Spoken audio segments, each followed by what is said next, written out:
અમરેલી જિલ્લાના ધારીમાં વન વિભાગ દ્વારા ગેરકાયદેસર જંગલમાં પ્રવેશ કરતા ઈસમને પકડીને કાયદેસરની કાર્યવાહી હાથ ધરી છે.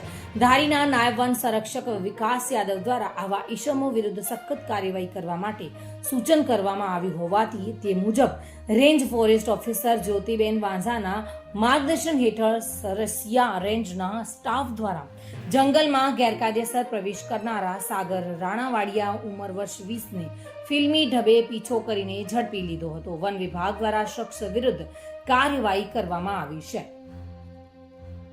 સંજય વાળા સાથે bureau report, today Gujarati news.